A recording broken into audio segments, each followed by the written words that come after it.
આવી ગયો? હા, ક્યારે આવ્યો? 6 વાગે. જયમો? હા, જમી લીધું હો. શું જયમો ભાઈવું? હા હા ભાઈ. મને રોજ પૂછે છે આવીને, તું આવી ગયો, જમી લીધું ભાઈ? એ રોજ એક ને એક વાત હવે હું કરવાની હોય. તમને મિસ કરે છે એટલે. મેં શું કરે, એક ઘરમાં જ રહીએ છે. એક ઘરમાં રહી છે, સાથે નહીં ને.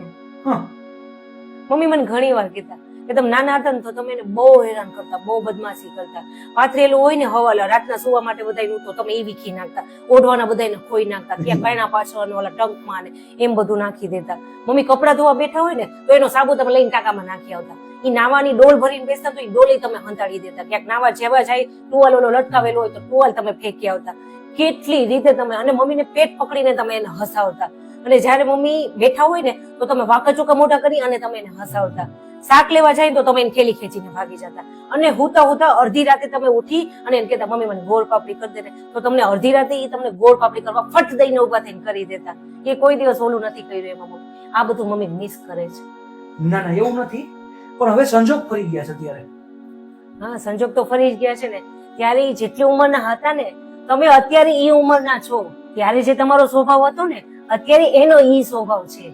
ગઢપણ ને બચપન બેય સરખા.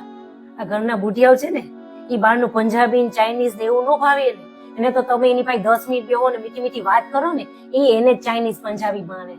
ઈ કે ભાઈને ફરવાને એમ ન જઈ શકે, પણ તમે એની પાસે અડધી કલાક બેસો ને તો એમ થાય કે ઓહો ક્યાંય ફરી આવી. એને એવું ફિલિંગ આવે. જેમ નાનપણમાં આપણે મા બાપ સિવાય કાંઈ ન દેખાતું ને, અત્યારે આ બુઢિયાઓને છોકરાઓ સિવાય કાંઈ ન દેખાતું હોય. ઈ છે ને તો એની યાર હસી ખેલી ને રવી લ્યો, બધું કરી લ્યો. પછી નહીં હોય તો તમે અફસોસ કરશો કે હવે કાંઈ નથી રહ્યું. એના કરતા મેં હરખી રીતે રહી ગયા હોત તો. કેમ કે દુનિયામાં બધુંય મળે છે, પણ મા બાપ નથી મળતા.